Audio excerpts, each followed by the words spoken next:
Hello everyone, today I wanted to show you how we make a LEGO Star Wars battle scene. Specifically, I use practical effects, but you can also use visual effects. If you've got any questions on that, just leave them below in the comments. But without further ado, let's just get into the video and I'll show you what you need to begin. Grab some blue tack, this selection of bricks, cotton wool, brick built stand, some figures, and of course a set. You're ready to begin. On the Stopmotion Studio app, you're then going to want to change your FPS, your frames per second, to 15, because that's what this tutorial is mainly suited for. But if you want to go for 10 or 12, if you feel a bit low is better, then just adapt yourself. It should work perfectly fine.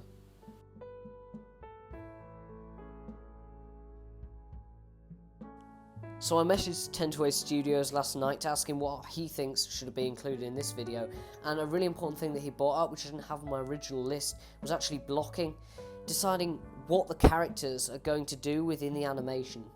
Here's Captain Stav. He's a clone from my latest brick film, Republic Assault, which is going to be coming out shortly. But it's important to get a character. They don't have to be named, but focusing on a clone, focusing on a droid. What are they doing in the battle? Add some structure to the battle, even write a script like I've got here for Nightfall 4. You don't have to do that, but as long as there's some sort of structure to the battle so it all doesn't like merge and become a mess. It's really important to block what is going to happen and why it's happening. So that's the first thing to say before we get into the animation.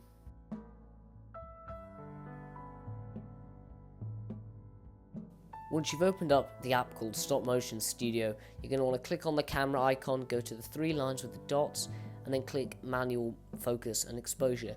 Then you can change all these settings to exactly what you want. Once you've finally found what you want, just click Done and you're ready to begin animating. So the first thing you're going to want to do is get your minifigure, put them on the base plate, and take a picture of them with nothing on the frame of the gun. Then you want to get one of these blue studs. Quickly get a piece of blue clay, add it to the very end of the stud, and put it on the gun. Once you've done that, you can then take another picture. Then take the stud off, get another stud, and simply get some blue clay on a rod, put it on the end of the stud, and put it on the gun to take another picture. Once you've done that, all you have to do, take that picture, take this off the gun, and make sure the gun begins to recoil. A nice feature also many animators use is having the rod fly slightly off the frame. Take this picture, I often have the gun recoil 3 times, one there, and then it'll come back down again, just like that, and there you go, your clone troopers fired their gun.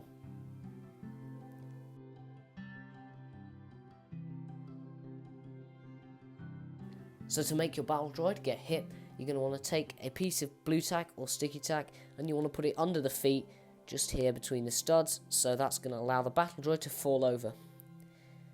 Before you want to take any of your pictures, that needs to be put in place, then take your first picture with nothing in the frame. Take the thing that you've made before, put the rod on the end of the frame, and have it flying in like this. Take the picture, position the rod on the torso of the battle droid, try to align it, then take another picture. What you'll be able to notice here is that there are now 3 studs on the battle droid for the next frame. It's a little bit fiddly to put in place. Let's just turn him around to the position he was in before, and we'll have him move back a bit now, so as if he's been hit. Those 3 studs are in place. You want to take your picture. Now you're going to want to move these studs apart a bit to make it look like there's sort of sparks flying off the battle droid's body. Just move them apart all over the place, and again, once again, move the droid backwards, take another picture, and then move him down, move the studs again, just to create a nice realistic effect. Have them moving out of the shot, keep moving him down, taking pictures, and once all the studs are out of the shot, he should probably hit the ground just like that, have him crump, or maybe the arm go down a little bit. If you want to make it really realistic, you can take a few shots where the arm goes down, and there you go, you have your battle droid figure being hit, and now you know how to create that effect. Now, once you've finished all that filming, I'll replay the clip back. There you go, you can see the battle droid's been hit and goes down nicely.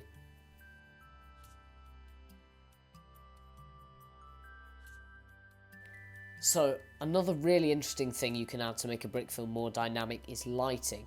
So, what we have here is, you can notice the shot's incredibly dark. It doesn't work as well on the phone, it's much better on like the camera, but what we can do is we can shine a light on the figure to make the gun fire, and that makes it look really cool, especially in nighttime shots. But you can use a light in daytime shots with practical effects as well, and it works just as well. So this is going to be something that we're about to try out. So the first thing we're going to do, again, like always, is take just a picture. Then you're going to take a torch from just anywhere around the house. I've just got this red torch. I'm going to attach some blue tack there and there. And then what I'm going to do is pop this red Lego cockpit piece. Let's turn that torch on so we can see there. This red Lego cockpit piece. And we're just going to pop this over here. So effectively what it's going to do, there you go, it's just stuck onto there. We've now got a red light. There's no need to buy any fancy coloured lights. And what we're going to do is, just like always, we're just going to get our little red stud, put it on the end of the gun. There we go. This time though, we're going to shine our light down. Perhaps not super bright, it's not a great resolution. Yeah, shine it like that. There you go. There. And as we add the rod on top of it, let's get a piece of red clay to add to the end of this. Take this off. As we add our rod, the light is going to get brighter, which just creates that more realistic effect. So we're now going to shine that light. Let's try and get that right. There we go, just like that. Look at that. That's a really nice shot. Wish we've got one like that before. There we go. Okay, and now the whole thing's coming off. So we've had that bright flash of light. The gun can come up just like this. There we go. Just like normal. With the recoil, come back down again, and we've already created a more dynamic effect there by adding lighting to our shot. Now I could do that with the other ones in the daytime as well. If we've got a nice bright torch like that, it could work especially well, so that could be worth trying as well with your brick films if you just want to take them to that next level. So let's take this back, we'll play the footage back. Let's switch that FPS up to 15. Gonna turn this back. There we go. You can see that nice bright flash of red in the night. Makes that look really, really cool. So there you go, that's an extra feature to make the brick film more dynamic.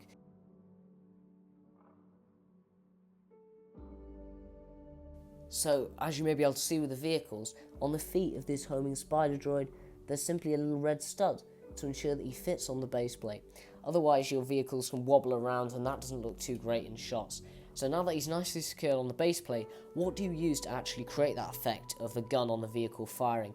This could work for an ATT, MTT, any sort of walker or vehicle, but I'm just using this homing spider droid for now, as it's a nice way to demonstrate the studs on the legs.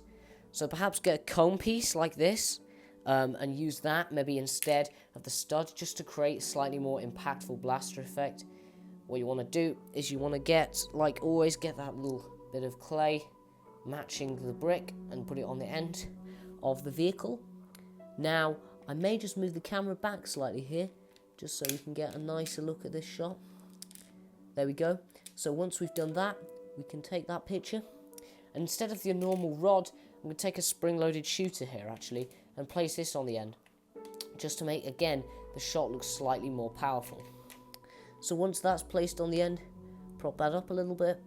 You could use some clay, or it may just fit into the cone piece. Either way, take the picture and remove this off. I think, again, it's important for vehicles to recoil, just like the blaster. So have the muzzle of this gun go up slightly just to recoil here from when the homing spider droid fires the cannon. It's going down. There you go. Okay, so that's all taken. So going back to watch our vehicle fire, let's play the footage.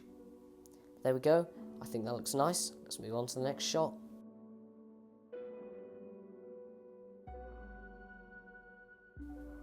Okay, so now we're moving on to rapid fire weapons like sort of machine guns and other stuff like that.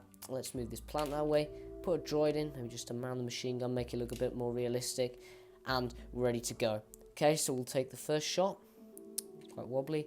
Then we're just going to take a piece like this, just a disc, get some sticky tack on the end of it, try to make sure that doesn't move too much, put it over here, There we go, and take the next shot. Now it's up to you whether you want to use the rod, the spring-loaded shooter for this. I think both work fine, but I've been using just the rod lately, so I'll use that for now. So I'll just place that in there, perfect, and take the picture. Now the thing with the rapid-fire weapons is what amount of space do you use in between the shots. Now I'm just going to use one sort of frame of space, so let's just take this all off, take a picture, and we're going to start the effect again by just putting this disc piece on the end of the gun, and I'll show you the finished product in a minute. So now we're just going to play back that effect and see what it looks like. Yep, I think that'll look good. Okay, let's move on to the next thing, which is explosion effects.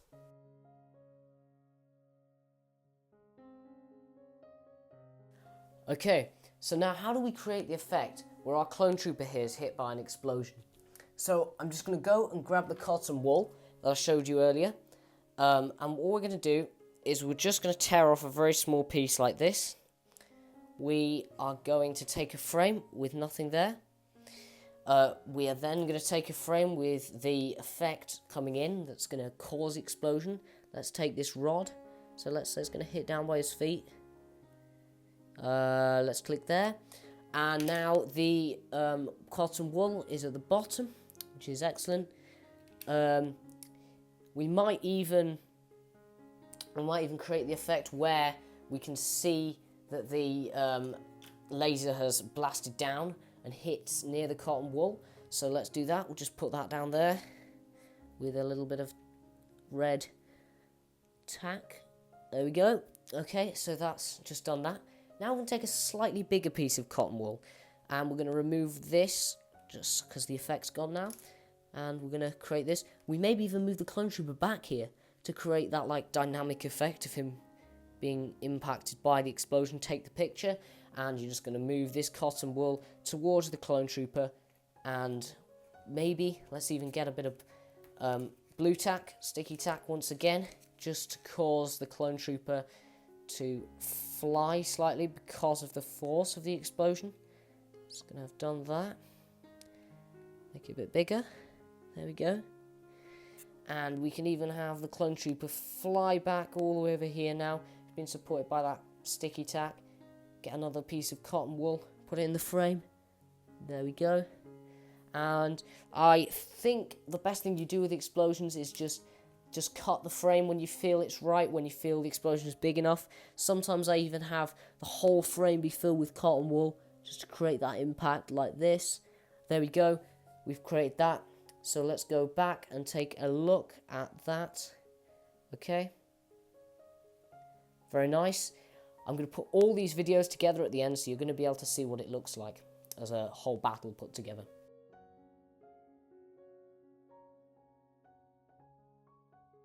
So what ultimately makes a LEGO Star Wars battle an amazing masterpiece is how dynamic it actually looks. At the minute everything looks a bit stiff, it looks a bit rigid, so how do we make a battle scene more dynamic?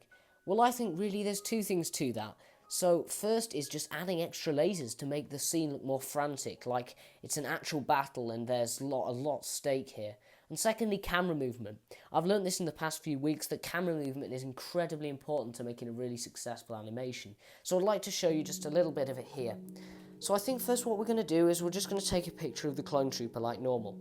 Then let's say he fires his gun, just as we've done this effect before.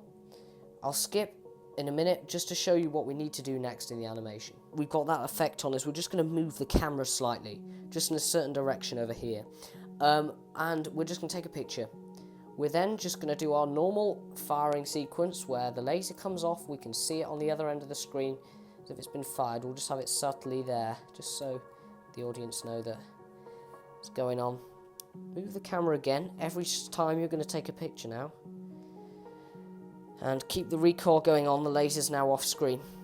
So what we're going to do in a minute is something very interesting. We're going to add the battle droids firing back, but we're not going to see them. We're just going to show their lasers on the screen just to make it look a little more dynamic. So now we got to this frame, we moved it along. At the same time as the recoil is taking place, let's have a laser fly past, perhaps even here by the helmet, so that we can see it's a danger to these two clones. Let's move this past and have the recoil come down now. Try to keep this aligned, and we'll have the laser over here now. Just move that across slightly. Take the picture and then remove the laser from the frame. So as this is coming down, we're now going to see the scene is going to look a lot more frantic, and as you may notice, the focus is moving to this other clone trooper. So as this gun has now come down, perhaps we can do it again. We'll have another laser come, but maybe slightly lower on the screen now, just to show that they're firing from all directions at these clones, and that's what makes the battle more dynamic. So you've got these coming across. Once again, we're just going to keep moving the camera. Small movements, just coming across here. And eventually it's going to loop round to this clone trooper. Again, just keep having these rods flying across the screen every now and then, just to create that realistic and dynamic effect of the battle happening. And then obviously, say, have this clone trooper fire once again, so get your stud, put it on the end. I'm sure you know what you're doing by now. So I'll show you the finished effect of this in a second. So as opposed to having a really static battle like we've seen earlier, let's play back this clip to see if it looks any more dynamic. As you can see now, there's lasers flying all across the screen. I'll show you it again. We've got the clone troopers just firing, and I think that looks really good. So let's now move to the editing software. So a quick word on sound effects. I mainly use an app called Premiere Pro to edit my animations at the minute, but I used to use one called iMovie, which works really, really well and is great for beginners. So if you're just starting with animation, I recommend iMovie. What I'm going to do is I'm going to link a playlist of sound effects I've compiled over the years in the description. You should just be able to download it via WeTransfer, and that should work perfectly fine for you, hopefully, because finding a sound effects can be a real pain for animations. But now I think it's time to show you the finished product and get to the chase.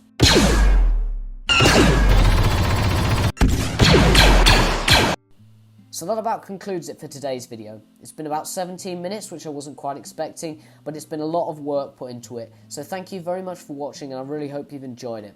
I'm by no means an expert, but animation's all about learning, so I think it's really nice just to make a tutorial like this sometimes and put all the skills that I've learned over the past few years together to hopefully help some new people out there who are just getting started with animating. So thanks so much for watching, everyone, and I'll see you all soon in the next animation.